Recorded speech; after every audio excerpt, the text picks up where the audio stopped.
Hello everyone, welcome back to my YouTube channel. I hope आप सब अच्छे होंगे।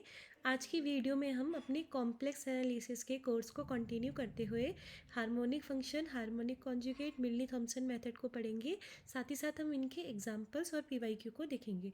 जैसा कि हमने ये वाला जो कोर्स स्टार्ट किया है कॉम्प्लेक्स एनालिसिस का, इसका ये आज सेकंड पार्ट है। तो फर्स्ट पार्ट की जो वीडियो है आप वो देख सकते हैं, ठीक है। तो हमने फर्स्ट पार्ट में CR इक्वेशन करा था और एनालिटिक फंक्शन पढ़ा था। साथ ही साथ हमने सोचा था कि आज हम उसके पीवाईक्यू करेंगे, बट क्योंकि मुझे ऐसा लगा कि जो ये टॉपिक्स हैं, जो ये 3 टॉपिक्स मैंने यहाँ पे मेंशन करे हैं, ये भी उनसे को रिलेटेड है। तो जैसे मैंने पेपर को एनालिसिस किया तो मुझे लगा कि यार हमें क्या करना चाहिए कि पहले इनको भी कर लेना चाहिए, ठीक है, समझ लेना चाहिए, तब हम पीवाईक्यू करेंगे, ठीक है। तब हमें क्वेश्चंस में प्रॉब्लम नहीं आएंगी। तो ये एक हमारा डिफरेंट टॉपिक हो जाएगा, एक अलग ही कलेक्शन हो जाएगा क्वेश्चंस का, ठीक है। तो स्टार्ट करते हैं।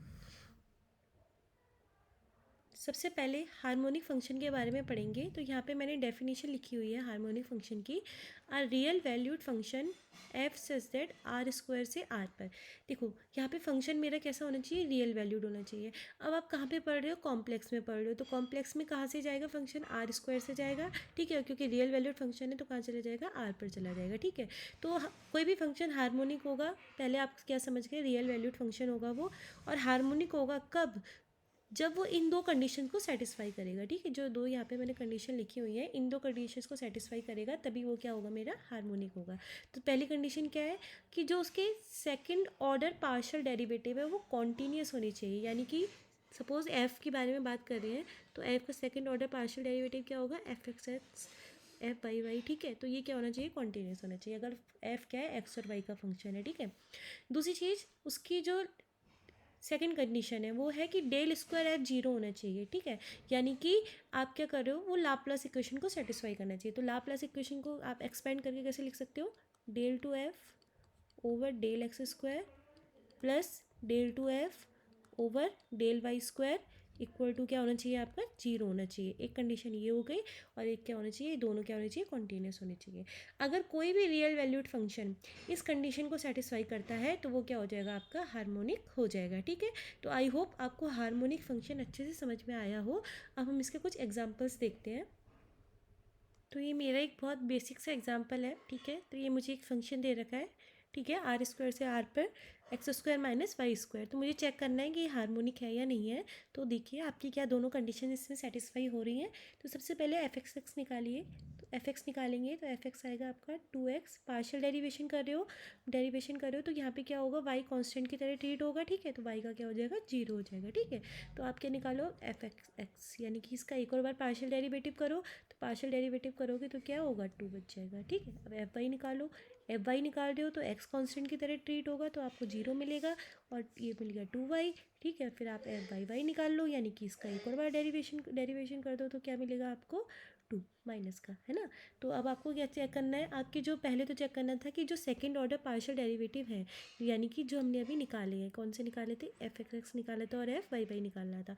तो क्या ये दोनों हमारे कॉन्टीन्यूस है, तो कॉन्टीन्यूस तो आ गई, ये दोनों हमारे, है ना, क्लियर है इतना। तो दोनों ही कॉन्टीन्यूस है। दूसरी चीज़ हमें क्या देखनी थी, क्या ये लाप्लास को सेटिस्फाई कर रहे हैं।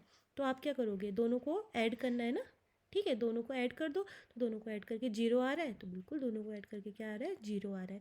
तो ये कंडीशन भी सेटिस्फाई हो गई, और ये रियल वैल्यूड फंक्शन भी था। तो यानी कि जो मेरा ये वाला क्या है, फंक्शन है, ये क्या होगा, मेरा हार्मोनिक हो जाएगा, ठीक है। तो आई होप आपको अच्छे से समझ में आया होगा हार्मोनिक फंक्शन क्या होते हैं। कुछ भी नहीं है, रियल वैल्यूड फंक्शन होना चाहिए, साथ ही साथ दो कंडीशन को सेटिस्फाई करना चाहिए कि उसका जो पार्शियल डेरिवेटिव है सेकंड ऑर्डर वो कॉन्टीन्यूस होगा और लाप्लास को सेटिस्फाई करेगा, ठीक है। तो आप किसी भी क्वेश्चन को ईजिली चेक कर सकते हैं। बस एक शर्त ये है कि आपको पार्शियल डेरिवेशन करना बहुत अच्छे से आता हो, और बहुत ही आसान होता है ये। हमने तो बहुत ही बचपन में नहीं, मतलब बहुत बचपन में नहीं, मतलब ठीक है, पढ़ लिया था हमने, है ना, कॉलेज टाइम पे। तो सिंपल ही है, तो कर लोगे ये, तो आप बिल्कुल टॉप मार के आओगे, इसमें कुछ भी नहीं है, ठीक है। तो अब इससे नेक्स्ट क्वेश्चन, नेक्स्ट वो देखते हैं कि हम इससे रिलेटेड थ्योरम्स क्या क्या है और कैसे हम इसका अपने एग्जाम्स में यूज़ कर सकते हैं, ठीक है। मेन देखो यार, टॉपिक को समझ में आना चाहिए, ठीक है, फंक्शन को कैसे चेक करना है वो आना चाहिए, फिर हमें उसकी थ्योरम्स भी पता होनी चाहिए, है ना। मेन तुम देखते होंगे कि थ्योरम से ही काफ़ी क्वेश्चन आते हैं, तो इससे रिलेटेड थ्योरम्स देखते हैं, ठीक है। तो देखिए पहली थ्योरम क्या है हमारी कि जो रियल और इमेजिनरी पार्ट है एनालिटिक फंक्शन के वो क्या होते हैं, हार्मोनिक होते हैं। ठीक है, तो ये क्या बात हुई, तो इसे समझते हैं कि सपोज कीजिए आपको एक फंक्शन दिया हुआ है। ठीक है, तो कॉम्प्लेक्स फंक्शन लेते हैं। कॉम्प्लेक्स फंक्शन कैसे होते हैं हमारे, एफ जेड है ना, कैसे u plus iota v type के, है ना। सपोज आपको एक फंक्शन दिया है एफ जेड जो कि मेरा क्या है, एनालिटिक है। ठीक है, एनालिटिक का कैसे चेक करना था या क्या होते हैं एनालिटिक फंक्शन, ये हम पढ़ चुके हैं। ठीक है, फर्स्ट पार्ट में पढ़ चुके हैं कि एनालिटिक फंक्शन क्या होते हैं। तो ये मुझे एक फंक्शन दिया हुआ है जो कि मेरा एनालिटिक है। तो ये बोल रहे हैं कि जो इसकी रियल पार्ट है, रियल पार्ट क्या होगी u और इमेजनरी पार्ट क्या होगी v। तो ये क्या होता है, हार्मोनिक होता है। यानी कि अब ये हार्मोनिक होता है तो क्या मतलब हुआ होगा, एक तो इनके पास second order partial continuous derivative होगा और दूसरी चीज़ क्या हो रही होगी, दूसरी चीज़ हो रही होगी आपकी कि u x x plus u y y zero हो रहा होगा। Similarly v x x plus v y y भी क्या हो रहा होगा आपका, जीरो हो रहा होगा। ठीक है, तो ये बहुत अच्छी थ्योरम है, इससे काफ़ी कॉन्सेप्ट भी निकल के आते हैं। ठीक है, एग्जाम में तो क्या है सिंपली कि अगर आपका कोई भी क्या फंक्शन हार्मोनिक है तो उसके जो रियल और इमेजनरी पार्ट होंगे वो क्या होंगे, कॉन्जुगेट होंगे। ठीक है, वो सॉरी, रियल और इमेजनरी पार्ट क्या होंगे, हार्मोनिक होंगे, सॉरी, है ना। ठीक है, तो आई होप आपको ये वाला अच्छे से समझ में आई होगी थ्योरम। ठीक है, तो यहाँ से आप क्या कह सकते हो, यहाँ से आप सिंपल कह सकते हो कि क्या क्या कि अगर कोई फंक्शन क्या है आपका एनालिटिक है तो वो हार्मोनिक भी होगा। तो यहाँ पे आप लिख सकते हो, एक सेकेंड, यहाँ पे आप लिख सकते हो एनालिटिसिटी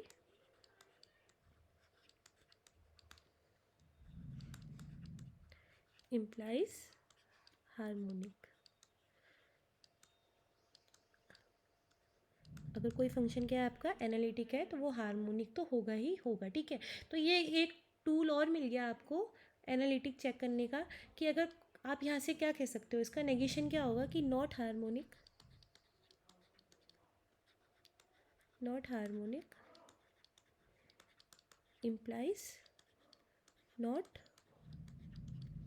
एनालिटिक। ठीक है, अगर हार्मोनिक नहीं है तो यहाँ से पता चल गया कि एनालिटिक भी नहीं होगा। ठीक है, तो एक ये टूल मिल गया आपको और एनालिटिक को चेक करने का कि अगर सिंपली आपका फंक्शन हार्मोनिक नहीं है तो आप यहाँ से डायरेक्ट कह दोगे कि वो क्या होगा, एनालिटिक भी नहीं होगा। ठीक है, not harmonic implies not analytic. ठीक है, तो ये वाली लाइन ज़रूर याद रखिएगा, ये बहुत इंपॉर्टेंट है।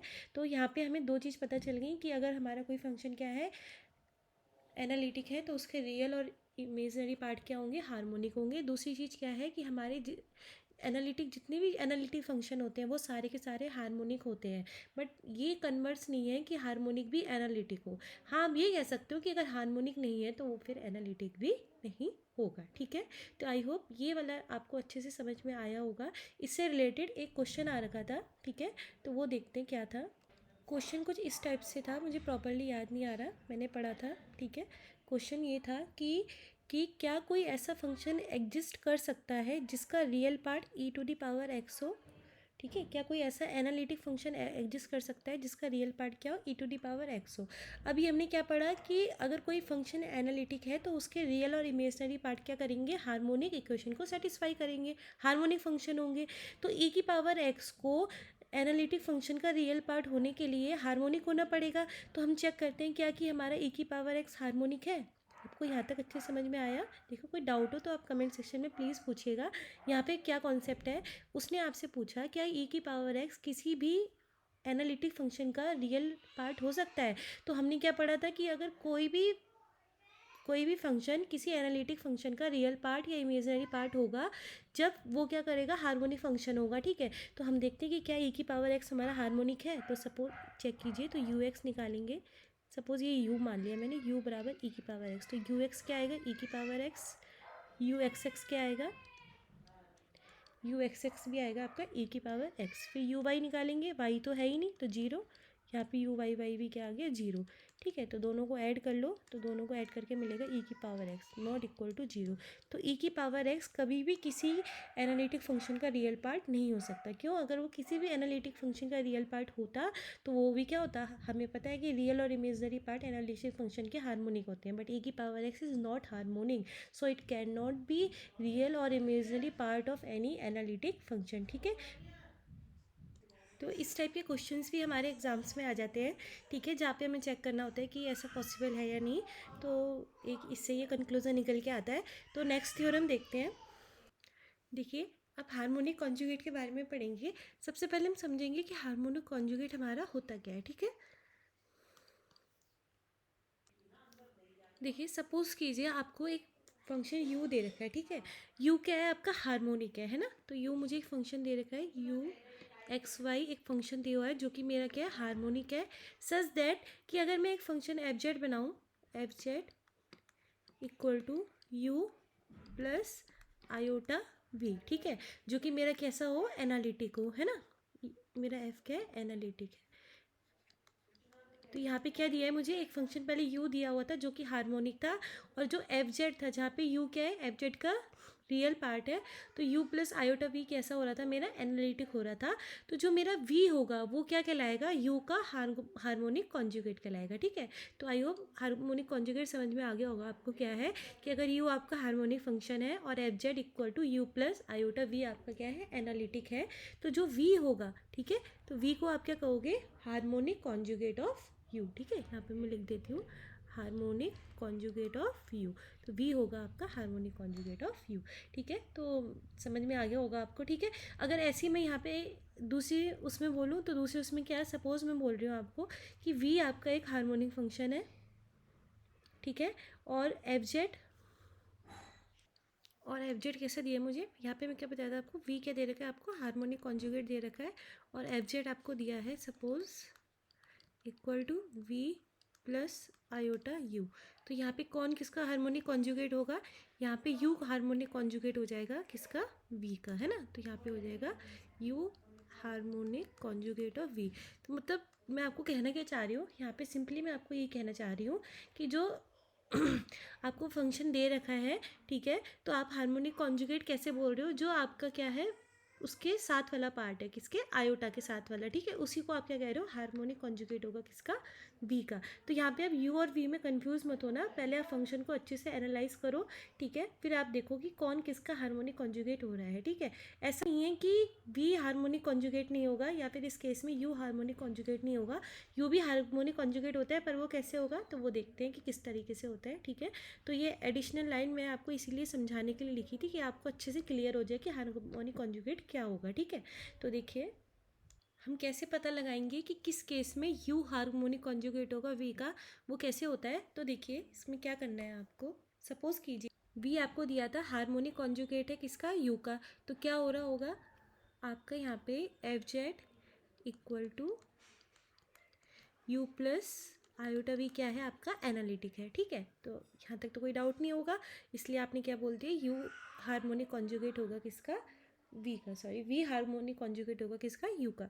अब देखिए, अगर मैंने आपको यहाँ पे बोला कि f क्या है आपका, एनालिटिक है, तो मैं ऐसे बोल सकती हूँ माइनस माइनस आयोटा f, जो कि क्या होगा, minus iota u minus iota square v, ठीक है, which is equal to minus iota square 1 हो जाएगा, तो v माइनस आयोटा u।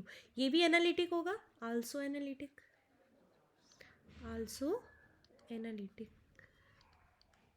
है ना। क्योंकि हमें पता है कि अगर f एनालिटिक है तो ये एक कांस्टेंट टर्म ही तो है, माइनस आई, तो इससे आपने मल्टीप्लाई करा दिया, तो ये भी एक एनालिटिक होगा। तो अब यहाँ पे क्या हो गया, यहाँ पे u हार्मोनिक कॉन्जुगेट हो गया, है ना। तो यहाँ पे आप क्या कह सकते हो कि जो आपका माइनस यू है ना, यू कह रही थी मैं, सॉरी, माइनस यू है आपका, वो हार्मोनिक कॉन्जुगेट हो जाएगा किसका, वी का। तो इसे किस तरीके से लिख सकते हो आप, सिंप्लीफाई करके इसे आप लिख सकते हो v plus iota minus u, है ना। तो यहाँ पे आप कह दोगे सिंपली कि जो आपका ये माइनस यू है ये क्या हो जाएगा, हार्मोनिक कॉन्जुगेट ऑफ वी हो जाएगा, ठीक है। तो सिंपली आपको क्या रिजल्ट मिला, आपको यहाँ पे रिजल्ट मिला कि अगर यहाँ पे क्या है कि अगर वी क्या है आपका, v is harmonic conjugate of u है, ठीक है। अगर वी हार्मोनिक कॉन्जुगेट किसका है, यू का, then minus u is harmonic conjugate of v का होगा, ठीक है। तो ये आपको एक रिजल्ट मिल गया कि अगर वी हार्मोनिक कॉन्जुगेट है यू का, तो माइनस यू हार्मोनिक कॉन्जुगेट होगा किसका, वी का, ठीक है। तो आई होप ये वाले अच्छे से समझ में आया होगा आपको यहाँ पे। अगर कोई भी डाउट रहता है तो आप कमेंट सेक्शन में पूछ लीजिएगा। इससे रिलेटेड एक मोस्ट इंपॉर्टेंट थ्योरम है, तो वो भी देखते हैं। तो यहाँ पे एक बार क्विक रिवीजन कर लेते हैं। हमने क्या पढ़ा था कि अगर हमारा क्या है, एक एनालिटिक फंक्शन है और यू हार्मोनिक है, तो जो यू प्लस आयोटा वी में वी होगा वो क्या होगा, हार्मोनिक कॉन्जुगेट होगा यू का। और अगर वी हार्मोनिक कॉन्जुगेट है यू का, तो माइनस यू हार्मोनिक कॉन्जुगेट हो जाएगा किसका, वी का। ठीक है, तो अब हम देखते हैं इससे रिलेटेड एक थ्योरम। तो देखिए थ्योरम क्या है हमारी, कि if u is harmonic conjugate of v and v is harmonic conjugate of u, तो वो फंक्शन क्या हो जाएगा, कांस्टेंट हो जाएगा। ठीक है, यहाँ पे मतलब क्या कहना चाह रहा है वो, कि अगर यू और वी हार्मोनिक कॉन्जुगेट हो जाए ईच अदर के, तो ऐसा फंक्शन किस केस में हो सकता है, केवल कांस्टेंट फंक्शन में ही ऐसा हो सकता है कि यू हार्मोनिक कॉन्जुगेट हो जाए वी का और वी हार्मोनिक कॉन्जुगेट हो जाए किसका, यू का। ठीक है, तो इससे रिलेटेड भी डायरेक्ट क्वेश्चन आते हैं इस स्टेटमेंट पे रिलेटेड, तो इसे आप अच्छे से ध्यान रखिएगा। अगर आपको इसका प्रूफ चाहिए तो आप मुझे कमेंट में कह सकते हैं, तो मैं आपको इसका प्रूफ अवेलेबल करा दूँगी। ठीक है, तो अब इसे देखते हैं कि आगे हमारा कंटेंट क्या है। और आपको किसी भी तरीके का डाउट है तो आप कमेंट सेक्शन में पूछ सकते हैं, और अगर आपको इसके प्रूफ की नीड है तो वो भी आप मुझसे कमेंट सेक्शन में कह सकते हैं। ठीक है, तो अब देखते हैं कि हम इसमें और क्या क्या कर सकते हैं। अभी तक हमने क्या पढ़ लिया, अभी तक हम देखें तो हमने सबसे पहले पढ़ लिया था हमारा, हम पढ़ चुके हैं कि अभी तक हमने हार्मोनिक फंक्शन पढ़ लिया था इस वीडियो में, हार्मोनिक फंक्शन। फिर हमने पढ़ लिया था आपका थ्योरम्स पढ़ी थी इस पे रिलेटेड। ठीक है, फिर हमने हार्मोनिक कॉन्जुगेट पढ़ लिया था। अब बात क्या आती है कि सपोज़ करो आपको, देखिए अब क्या रहता है, सपोज़ करो आपको एक फंक्शन दे रखा है एफ़। ठीक है, और आपको बता रखा है जो आपका एफ जेड है वो क्या है, आपका एनालिटिक है। आपको दे रखा है एफ जेड आपका क्या है, एनालिटिक है।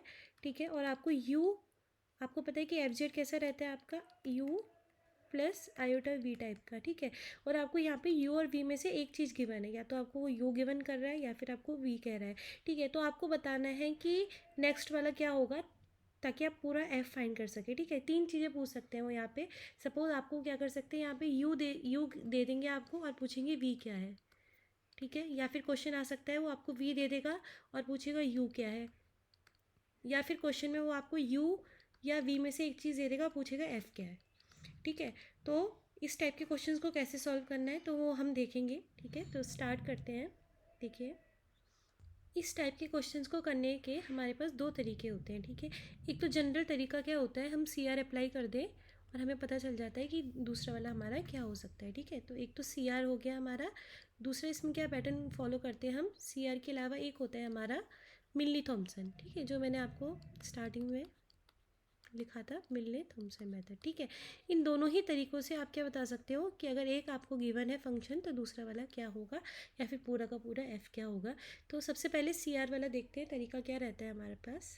तो देखिए क्वेश्चन किस टाइप से आएंगे, सपोज़ आपको एक फंक्शन दे रखा है यू इक्वल टू दिया हुआ है आपको 2xy माइनस 2x। ठीक है, तो यहाँ पे क्वेश्चन कैसे आ सकते हैं, क्वेश्चन ऐसे आ सकते हैं, वो आपसे पूछ सकते हैं कि अगर आपको u दे रखा है और u क्या है, हार्मोनिक है, तो बताओ इसका हार्मोनिक कॉन्जुगेट क्या होगा। इनडायरेक्टली वो v ही पूछ रहा है आपसे, क्या है ना, क्योंकि अगर u हार्मोनिक है तो u प्लस आयोटा v क्या हो जाएगा, एनालिटिक, और फिर v क्या हो जाएगा, u का हार्मोनिक कॉन्जुगेट। ठीक है, या फिर वो सिंपल आपसे पूछ सकते हैं कि u दे रखा है और f z equal to u plus iota v है, तो v को फाइंड कीजिए। ठीक है, या फिर वो आपसे कह सकता है कि पूरा का पूरा f बताइए कि f क्या होगा। ठीक है, तो कैसे सॉल्व करना है इसे, तो वो देखते हैं। देखिए सबसे पहले हमें पता है कि अगर हमारा क्या है, f क्या है, एनालिटिक फंक्शन है ना। तो यहाँ पे मैं लिख रही हूँ मेरा एफ जेड किस तरीके का होगा, एफ जेड इक्वल टू होगा मेरा u प्लस आयोटा वी के टाइप का होगा। ठीक है, यहाँ पे मुझे u दे रखा है, f z equal to 2xy minus 2x plus iota v, और वो वी पूछ रहा है। ठीक है, तो मुझे पता है कि अगर मेरा क्या है, एफ जेड एनालिटिक फंक्शन है तो वो सी आर इक्वेशन को सेटिस्फाई करेगा, ये हमने फर्स्ट वीडियो में पढ़ लिया था। तो सी आर इक्वेशन को सेटिस्फाई कराते हैं, तो सी आर इक्वेशन क्या कहती है, पहले यू एक्स फाइंड करते हैं। तो यू एक्स क्या आएगा आपका, फिर से वाई को कॉन्स्टेंट ट्रीट करोगे आप, तो 2y माइनस 2। ठीक है, और वी यू वाई क्या आ जाएगा, यू वाई इक्वल टू आ जाएगा आपका अब की बार कौन ट्रीट होगा, एक्स ट्रीट होगा ना, कांस्टेंट 2x और 0। ठीक है, तो ये आपका यू एक्स आ गया, ये आपका क्या आ गया, यू वाई आ गया। ठीक है, अब हमें पता है कि सी आर इक्वेशन क्या कहती है, सी आर इक्वेशन कहती है कि यू एक्स इक्वल टू क्या रहता है, वी वाई के रहता है। ठीक है, और यू वाई इक्वल टू क्या रहता है, माइनस के वी एक्स के रहता है। तो पहले वाली ये वाली इक्वेशन उठाओ, इसको सपोज 1 कह दो और इसको आप क्या कह दो 2। तो पहले 1 से देखते हैं क्या मिलने वाला है। अगर मैं ये वाली इक्वेशन उठाऊँ तो मुझे मिलेगा यू एक्स जो कि क्या है मेरा 2y माइनस 2k है, वो किसके इक्वल आएगा, मेरे वी वाई के। ठीक है, अब यहाँ से मैं क्या कर सकती हूँ, इनको पार्शली इंटीग्रेट कर सकती हूँ, है ना। अगर मैं इनको पार्शली इंटीग्रेट करूँगी तो मुझे क्या मिलेगा, देखो यहाँ पे v आ जाएगा सिंपली, और इक्वल टू में क्या आ जाएगा 2y का इंटीग्रेशन क्या हो जाएगा आपका Y square, 2y² by 2 minus 2 का इंटीग्रेट क्या हो जाएगा आपका 2y प्लस कॉन्स्टेंट रेट होगा। अब देखो आपने इंटीग्रेशन किसके रिस्पेक्ट में किया है, पार्शली y के रिस्पेक्ट में। तो यहाँ पे जो भी कांस्टेंट आएगा वो क्या होगा, या तो वो सिंपली कांस्टेंट होगा या फिर वो x का फंक्शन भी हो सकता है, क्योंकि जब भी हम y के रिस्पेक्ट में क्या कर रहे हैं, इंटीग्रेशन कर रहे हैं, तो हम x को कांस्टेंट मान के चल रहे हैं ना। तो यहाँ पे मैंने सपोज कर लो यहाँ पे लिख दिया 5x। अब ये क्यों लिखते हैं, क्योंकि हमें पता नहीं है कि हमारा कांस्टेंट किस तरीके का है, तो हम एक मैक्सिमम वाली अपनी पॉसिबिलिटी लेके चल रहे हैं कि अगर ज़्यादा से ज़्यादा होगा तो वो एक्स का फंक्शन हो सकता है ना, और या फिर वो कांस्टेंट ही हो सकता है। तो वो हम फाइंड कर लेते हैं बाद में कि क्या होता है, पर यहाँ पे एक जनरल कॉन्सेप्ट जो है मैं वो आपको बता रही हूँ। ठीक है, तो यहाँ पे हमने क्या लेके चले u x equal to v y, ठीक है, और हमें यहाँ से अपना मिल गया। अब देखिए, तो v को सिंप्लीफाई कीजिए तो v मिल गया आपको y² minus 2y plus 5x। तो v मिल गया मुझे, नहीं अभी तो मुझे इसकी वैल्यू भी पता करानी है क्या होगी, ऐसे तो मैं v को नहीं छोड़ सकती है ना। तो यहाँ पे अब देखो क्या यूज़ कर सकते हो, और अब यहाँ पे यूज़ करोगी दूसरी वाली इक्वेशन। दूसरी वाली इक्वेशन क्या कह रही है कि u y equal to minus का वी एक्स, है ना। तो मुझे वी एक्स तो पता चल सकता है ना इस वी से मैं वी एक्स को तो पता कर सकती हूँ क्या होगा, तो वी एक्स निकाल लो, वी एक्स इक्वल टू आ जाएगा, अब की बार एक्स के रिस्पेक्ट में कर रहे हो ना आप, तो वाई कांस्टेंट की तरह ट्रीट होगा, तो इसका आ जाएगा डेरिवेटिव किसका 5-x, है ना। और ये किसके इक्वल है सी आर इक्वेशन के अकॉर्डिंग, माइनस यू वाई के, तो यहाँ पे हो जाएगा -2x के। आई होप इतना अच्छे से समझ में आया होगा आपको। ठीक है, कुछ नहीं, बस सी आर अप्लाई कर रहे हैं, बहुत सिंपल है, और सिंपली छोटा छोटा इंटीग्रेशन और डेरिवेशन कर रहे हैं जो हम 12th में कर चुके हैं, 11th में, है ना। तो अब देखो यहाँ पे आपको क्या चाहिए था, आपको चाहिए था 5x की वैल्यू पता लगानी थी, तो 5x क्या आ जाएगा आपका, इंटीग्रेशन कर दोगे x के रिस्पेक्ट में, तो 5x आ जाएगा आपका माइनस का x² और प्लस कांस्टेंट जुड़ जाएगा c, है ना। तो आपको ओवरऑल क्या मिल गया यहाँ पे, ओवरऑल आपको v की 5 की वैल्यू पता चल गया, अब उसे v में रख दो, तो v क्या आ गया आपका, v आ गया आपका y² माइनस का 2y माइनस का x² प्लस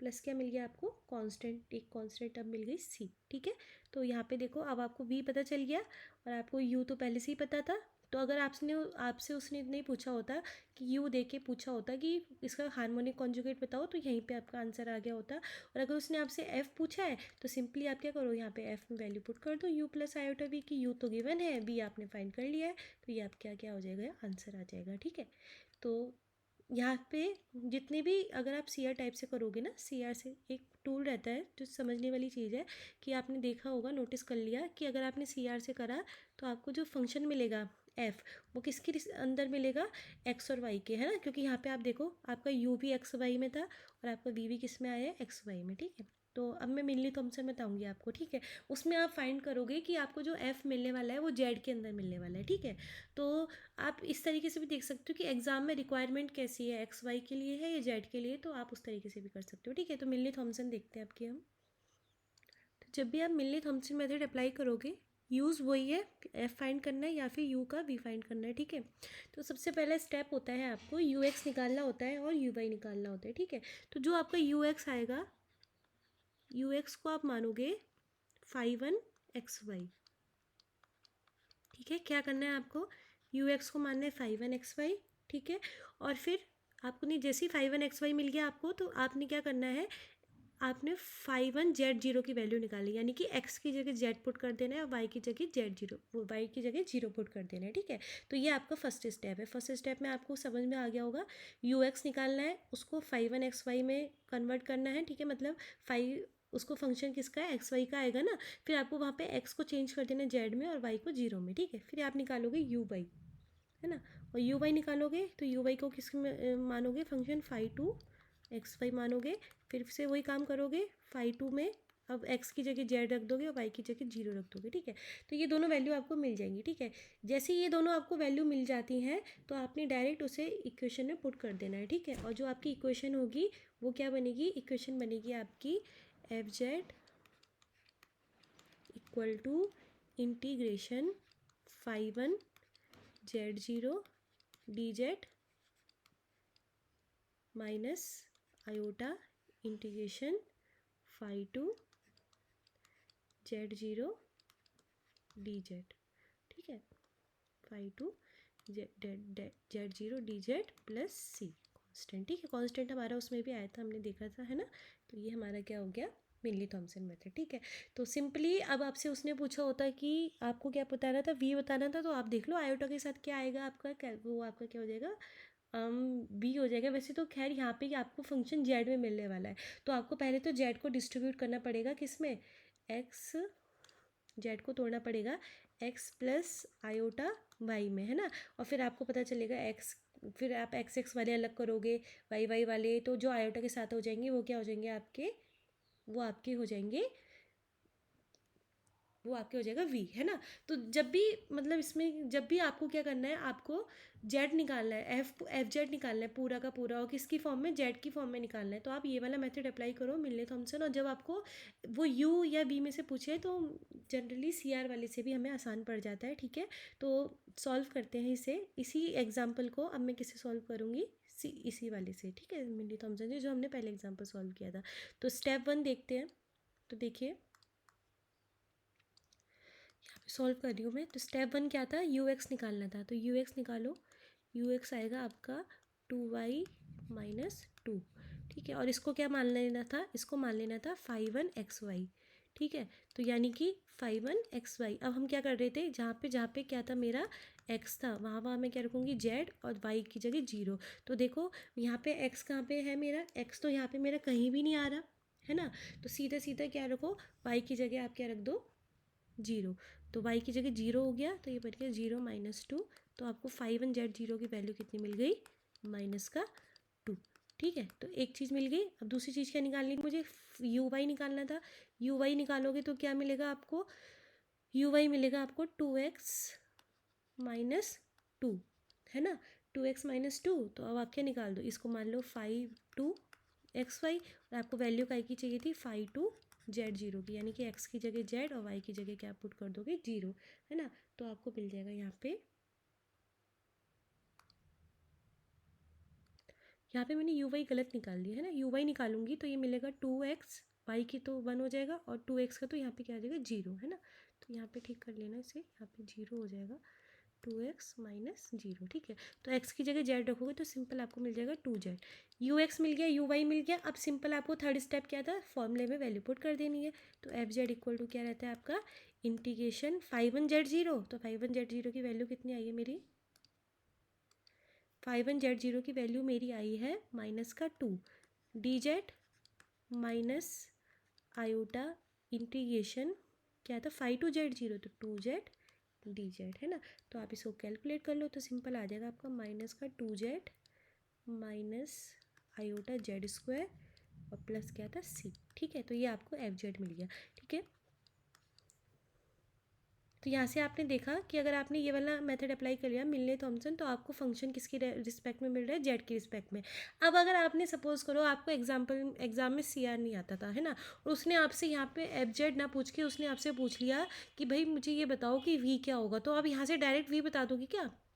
अब आप यहाँ पे ये मिस्टेक मत कर दे कि आ जाना कि जो आयोटा के साथ वाला होगा वो वी हो जाएगा, नहीं। अब यहाँ पे आप क्या करोगे, पहले जेड को खोलोगे, क्या पुट करोगे, जेड बराबर एक्स प्लस आयोटा वाई, फिर जेड की जगह पूरे में x plus iota y put करोगे, फिर एक्स वाले अलग करोगे, मतलब एक्स वाई वाले फंक्शन पहले जो क्या करोगे, रियल पार्ट अलग करोगे ना, एक्स वाई में जो भी आ रहा होगा, और फिर जो आयोटा के साथ आ रहा होगा वो अलग करोगे, तो जो आयोटा के साथ वाला आएगा वही क्या होगा आपका वी होगा, ठीक है। तो ये ध्यान रखना, इस ऐसी मिस्टेक्स मत करके आना, ठीक है।